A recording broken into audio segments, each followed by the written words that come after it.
হাসির রাজা, জ্ঞানের রাজা, রসিক রাজা। এবারে জন্মদিনে বড়ি বেগমকে চমকে দেওয়ার একটা উপায় বার করেছি। উজির, বলো তো দেখি কি উপায়? নবাবের সাজিশের হদিশ পাওয়া আমার বুদ্ধিতে নামুমকিন। বেশক বহুত বড়িয়া কোনো মতলব আছে। এবারে বেগমের জন্মদিনে বিরাট একটা উৎসব করব। সারা দেশ থেকে মহান মহান অতিথিদের নিয়ে আসা হবে। দুনিয়ার সেরা সেরা খাবার, সেরা সেরা গাইয়ে, সেরা সেরা বাজিয়ে, সেরা সেরা নাচিয়ে রাতকে দিন করে দেবে এমন রোশনাই। রেস্ট নাই। কি বললে? বহুত বড়িয়া আপনার সোচ, লেকিন মাফ করবেন হুজুর, রাজকোষের অবস্থা খুবই খারাপ। উৎসব করার মতো তো রেস্ট নাই জাহাপানা। কোনো কথা শুনতে চাই না। আমি হলাম গিয়ে বাংলার নবাব। আমি আনন্দ হই হুল্লোড় করবো না তো কে আর করবে? একদম ঠিক জাহাপানা, কিন্তু কর বসিয়ে টাকা তোলো। সব কিছুতেই কর বসানো আছে জাহাপানা। হাসি কান্না ছাড়া আর কোনো কিছুতেই কর বসানো যে বাকি নেই। তার ওপরেই কর বসাও। হাসি কান্নার ওপর কর? না, শীতকাল আসছে, বসাও বসাও কর হাঁচির ওপর। হ্যাঁ, হাতির ওপর কর? বসাও। ওরকম মুখ করে আছো কেন? যদি না পারো তো বলে দাও, আমি অন্য উজির নিয়োগ করব। আমি আজই ঘোষণা করে দিচ্ছি, এবার থেকে হাতির ওপর কর দিতে হবে। হ্যাঁ, তো জানাব, এতে প্রজারা যদি ক্ষুব্ধ হয়? আরে বাবা, প্রজাদের কাজই তো মাঝে মাঝে ক্ষুব্ধ হওয়া। তা ঠিক হুজুর। আমাকে কদর করে এমন কিছু সন্ডা আছে, তাদেরকে কাজে লাগাতে হবে। বহুত খুব জাহাপানা। তাহলে হাঁচি গোনার লোকের ব্যবস্থা করে নি। ওই সন্ডারাই হাঁচি গুনবে। ওদের স্বেচ্ছাসেবক হিসেবে নিয়োগ করো। বহুত খুব জাহাপানা। সব জায়গায় লোক পাঠাতে শুরু করো। তবে কৃষ্ণনগরে বেছে বেছে লোক পাঠাবে। আর মনে রেখো, ওখানে গোপাল আছে।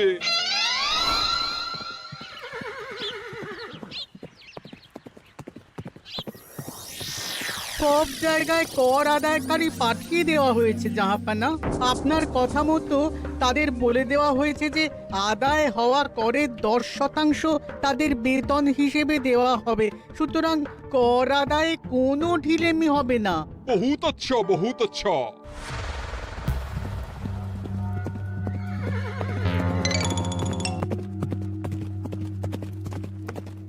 হ্যাঁ, তুমি ঠিক পড়েছো তো মন্ত্রী? হাঁচির উপরে কর? বলেন তো, আর একবার পড়ছি মহারাজ। আসলে এটা নবাবই মশকরা। আমাদের নবাব যে খুবই রসিক মানুষ তা তো আমরা দেখেছি। বারবার কৃষ্ণনগরের সঙ্গে রসিকতা করতে গিয়ে হাঁড়ি ফেটে রস একেবারে মাখামাখি হয়েছে, আর সারা গায়ে পিঁপড়ে ধরেছে। মস্করা নয়, একদম সত্যি কথা। হাঁচির উপরে কর বসানো হয়েছে, আর আমরা হলাম নবাবের খাস হাঁচি গোনার দল। আমরা এই কৃষ্ণনগরে থিতু হয়ে বসলাম বটে। এবারে হাঁচি গুনবো আর মোহর আদায় করব। গোপাল, তুমি কি বলো? সর্দার, তোমাদের এখানে আসা একেবারেই লোকসান হয়েছে। কেন মশাই? আচ্ছা, আপনি গোপাল? না না, আপনার কোনো কথাই শুনবো না। আমাদের পই পই করে বলে দেওয়া হয়েছে, গোপাল হইতে সাবধান। সর্দার, আমি তোমাকে সাবধান হতেই বলছিলাম। হাঁচি ধরতে গেলে তোমাদের খুব সতর্ক থাকতে হবে, কারণ এই কৃষ্ণনগরের বাসিন্দাদের শরীর স্বাস্থ্য এত ভালো যে এখানে কেউ হাঁচে না, কাশে না, ঢেকুর তোলে না, ইয়ে করে না। বলেন কি মশাই? এটা তো নবাবকে জানাতে হচ্ছে। যাও যাও, এক্ষুনি মুর্শিদাবাদে ফিরে গিয়ে নবাবকে জানাও। ওরে, কেউ এদের যাওয়ার ব্যবস্থা করে দে। ওই তো হেঁচেছে। হাসি এক, পুরো এক মোহর। হাঁচি দুই, দুই মোহর। আরে, এটা তো হাঁচির বাচ্চা, এটা তো ধরলে চলবে না। কেন? হাঁচি হলেই তো হলো। কি করব সর্দার? লিখবো? দেখ, একবার গুনে যখন ফেলেছি পুরো ছাড়তে পারবো না। আধমোহর লেখ। এটা কাশি, কাশিতে কোনো করের কথা নেই। ওরে লেখ লেখ লেখ লেখ লেখ। হাঁচি তিন, পুরো 1 মোহর। হাঁচি হাঁচি 4,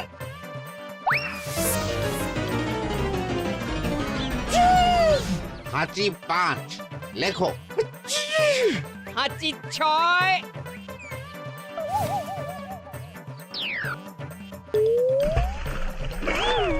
যা ঝাঁকি রে, শুনেছিলাম কৃষ্ণনগরের মন্ত্রীটা মাথা মোটা, প্রমাণ হয়ে গেল।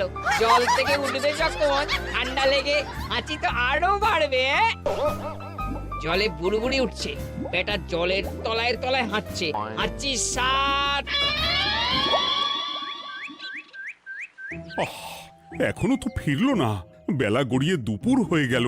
ভাববেন না রাজামশাই, আমরা যারা যারা এখানে এসেছি সবাই ধড়িবাজ লোক। মন্ত্রীর হাঁচি নিংড়ে নিয়ে ফিরবে। ছি ছি ছি ছি ছি ছি ছি ছি ছি। কি হলো গোপাল? আমরা কৃষ্ণনগরের প্রবাদ প্রতিম আতিথেয়তার অসম্মান করেছি মহারাজ। কেন? কিভাবে?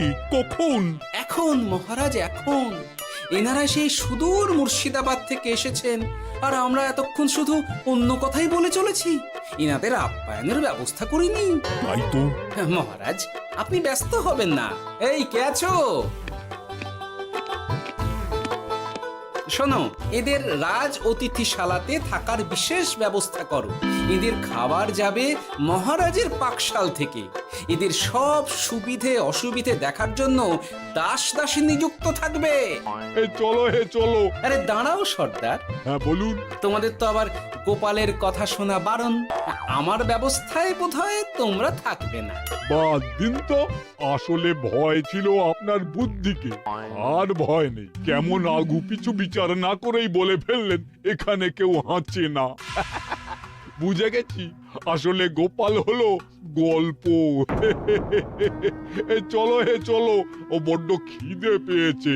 প্রহরী, এই সর্দারের দলের বাকি লোকগুলো এলে এদেরকেও অতিথিশালায় নিয়ে যেও। হ্যাঁ, আচ্ছা।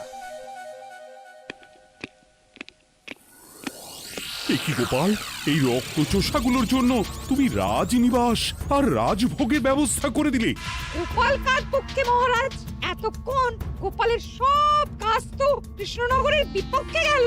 বটেই তো, আমি মনে মনে গণনা করে দেখলাম গোপালের শুল যোগ শুরু হয়েছে। আগামী 1 যুগ ধরে গোপাল যেখানে থাকবে সেখানে রাহুর প্রকোপে দুঃখ দারিদ্র মহামারী একসঙ্গে এসে ধরা পড়বে। মহারাজ, গোপাল কখনো কৃষ্ণনগরের খারাপ ভাবেনি। সে যখন ওই রক্তচোষাদের রাজভোগে রাখার ব্যবস্থা করেছে, তখন বুঝতে হবে এর মধ্যে একটা ঘোরতর পেঁচ আছে। গোপালই তাহলে বলুক কি পেঁচ। মহারাজ, মানুষ বিলাসের সুযোগ পেলে কাজ ভুলে বিলাসেই ডুবে থাকে। কত সম্রাট মহাসম্রাট বিলাসিতায় ডুবে কত সাম্রাজ্য মহাসাম্রাজ্য ভেঙে টুকরো করেছে। এরা তো নবাবের পাঠানো কিছু মূর্খ বালক মাত্র মহারাজ। এদের রাজভোগে ডুবিয়ে দিলে হাঁচির কথা কি এদের মনে থাকবে?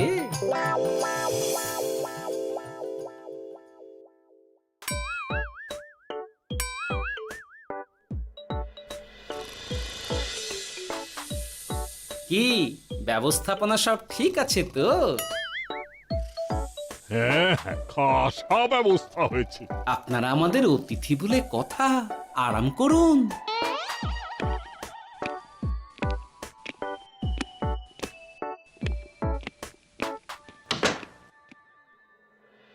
বিজ্ঞানী, তোমার এই দুমুখ আয়না আবিষ্কার তোমার জীবনের সেরা কাজ।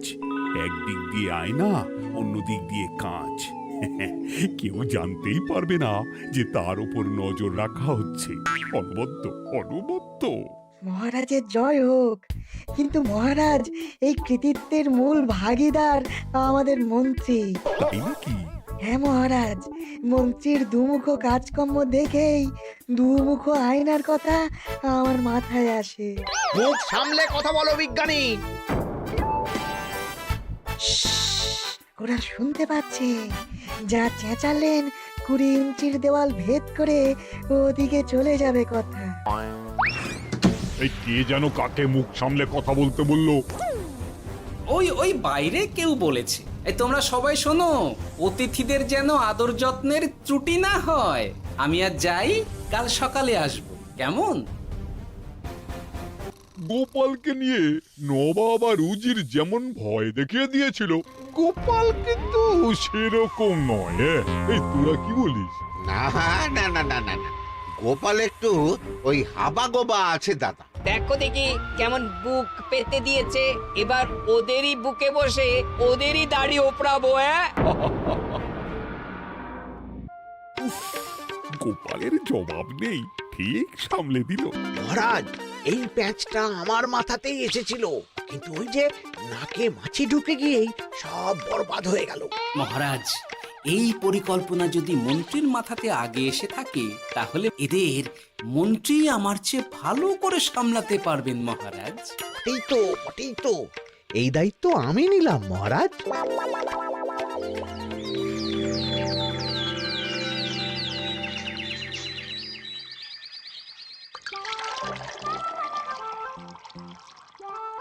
আহা, সকালে ঘুম থেকে উঠে এই রকম বেলের পানা যেন স্বর্গের অমৃত। আছে আছে, আরো আছে। পানীয়, খাদ্য, আরাম, আয়েশ, যত চাও তত পাবে। এ কি, আপনি গোপাল কোথায়? মহারাজ বিবেচনা করে দেখেছেন যে মহামান্য অতিথিদের পরিচর্যার ভার গোপালের মতো একজন ভাঁড়ের পক্ষে বহন করা সম্ভব নয়, তাই এই দায়িত্ব আমাকে দেওয়া হয়েছে। কিন্তু কোনো কিন্তু নেই সর্দার, আমি যে খানা পিনা নাচা গানা আমোদ আহ্লাদের ব্যবস্থা করেছি দেখে তুমি চমকে যাবে। দেখা নয় বিজ্ঞানী, এবার শুধু কাজের সময়। কাল মন্ত্রীর উপর ওদের ভার ছেড়ে দিয়ে কৃষ্ণনগরের যে সর্বনাশটি করেছো, কোনো কাজ করে আর সেটিকে সামলানো যাবে না। হ্যাঁ, আহা, তোমার দেখছি মন্ত্রীর উপরে একটুও আস্থা নেই। ঠিক কি প্যাচ করছো বলো তো? প্যাচের কথা পরে হবে, তোমাকে যত তাড়াতাড়ি সম্ভব হাঁচির ওষুধ আবিষ্কার করতে হবে। হাঁচির ওষুধ? হ্যাঁ, হাঁচির ওষুধ। ওভাবে দেখছো কি বন্ধু, তোমাদের কাজের সব দায়িত্ব এখন আমার কাঁধে। তোমরা আমোদ করবে আর আমি কর আদায় করে তোমার হাতে এনে তুলে দেব। সর্দার, এর মধ্যে একটা চাল আছে মনে হচ্ছে। কি আর আমি বুঝিনি। এখন কি করবে? বিশ্বাস করে আদায় উসুলের ভার এর উপরে ছেড়ে দেবে? পাগল নাকি? মন্ত্রী মশাই, বলো বন্ধু। বলছিলাম আর দেরিতে কাজ কি?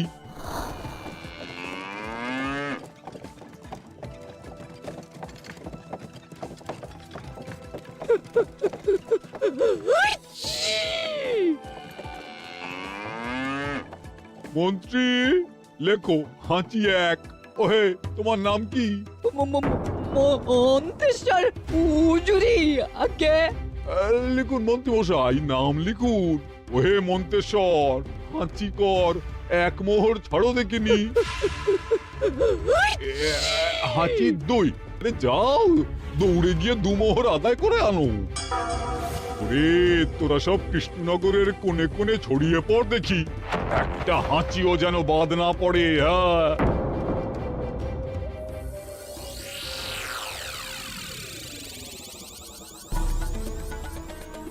এটা হুজুরে আলা বর্ধমান, খাম্বাস এবং কৃষ্ণনগর থেকে। চমৎকার চমৎকার। তাহলে গোপাল কিছু করতে পারেনি, আমাদের যুব শক্তি কৃষ্ণনগরকে পুরো নিংড়ে নিয়ে আসছে। মহারাজ কৃষ্ণচন্দ্রের একটা আবেদন আছে জানাব। এই হাঁচি করের 30% যদি ওই রাজ্যকে দেওয়া যায়, তাহলে আদায় উসুল আরো ভালো হবে। ওরা বলেছে যে আপনি যদি 30% দেন, তাহলে কর আদায় একেবারে জান লড়িয়ে দেবে। মঞ্জুর মঞ্জুর।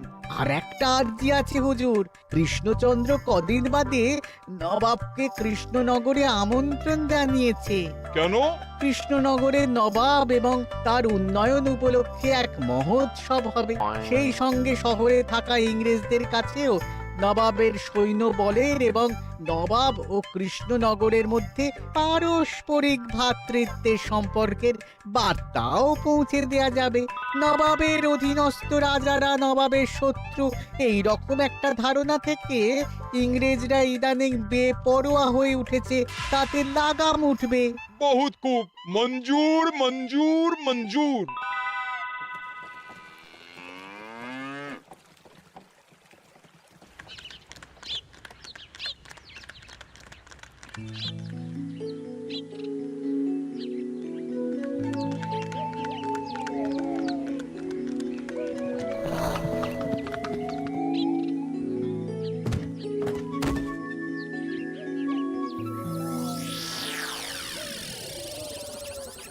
কি ব্যাপার গোপাল? জাহাপনা বলুন, কি খিদমত করব? আমি যা বলবো তাই করবে। অবশ্যই জাহাপনা। क्या बात উজির, তুমি সাক্ষী, মহারাজ কৃষ্ণচন্দ্র আপনিও সাক্ষী। গোপাল আমাকে কথা দিয়েছে আমি যা চাইবো তাই করবে। গোপাল, তুমি আমার সঙ্গে মুর্শিদাবাদ যাবে। এখন থেকে আমার দরবারের বিদূষক হিসেবে থাকবে, কেমন?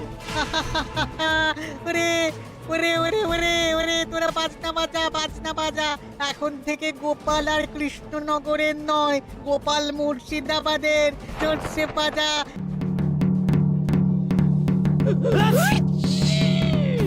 কি হলো? হুজুর, মনে হচ্ছে আপনার সৈন্যদল হাঁটছে। হ্যাঁ? হুজুর, হাঁচিকরের বন্যা সব সৈন্য 10-12টা করে হেঁচে ফেলেছে। মানে প্রচুর মোহর হয়ে গেছে আর বাড়ছে। আমার হাঁচি গোনার দল একটা হাঁচিও বাদ দেবে না। মোহর রাখার জন্য নতুন পোশাকখানা বানাতে হবে হুজুর। সর্দার, আমাদের হাঁচিগুলো কি খুলবো? হ্যাঁ, নিশ্চয়ই। একটা হাঁচিও যেন বাদ না পড়ে। চলুন হুজুর, আমরা এখানে দাঁড়িয়ে থেকে আর কি করব?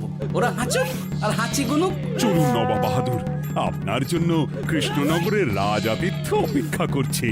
হুজুর, আমার মনে হয় আমাদের কৃষ্ণনগরে এখন আর দেরি করা উচিত হবে না। আমরা সোজা শহরের দিকে রওনা হয়ে যাই। শহরের ইংরেজদের শিক্ষা দিয়ে ফেরার পথে আমরা কৃষ্ণনগরের আতিথ্য গ্রহণ করব। সে কি? মহারাজ, নবাবের মতো কর্তব্যপরায়ণ ইনসানকে তার কর্তব্য পালনে বাধা দেবেন না। আমরা ওনার শহর থেকে ফেরার অপেক্ষায় থাকবো। ঠিক, আমার এক্ষুনি শহরে যাওয়ার দরকার। ইংরেজরা সব নিয়ম কানুন ভেঙে চুরে যা ইচ্ছে তাই করতে আরম্ভ করেছে। উচিত সৈন্যদের ডাক দাও, চলো রওনা হই। কিন্তু জাহাপনা, আপনার সৈন্যদের থেকে পাওনা মোহরগুলো এতক্ষণে যা হেঁচেছে, লাখখানেক মোহর তো হয়েই গেছে। ওটা আমরা নিজেদের মধ্যে বুঝে নেব। কিন্তু ওই করের 30% যে কৃষ্ণনগরের পাওনা। পেয়ে যাবে। শহর থেকে ফিরি। আরেকটা কথা, হাঁচিকর ব্যবস্থা এখন থেকে উঠে গেল।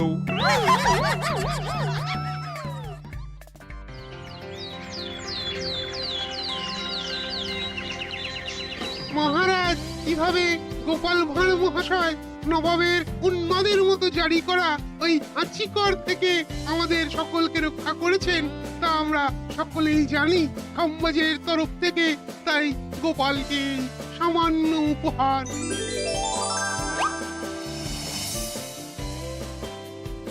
ওহ গোপাল, সত্যি তোমার জবাব নেই। কিছুই হতো না যদি না বিজ্ঞানী ওই হাঁচি চূর্ণ আবিষ্কার করত। এই উপহারের অর্ধেক কিন্তু বিজ্ঞানী।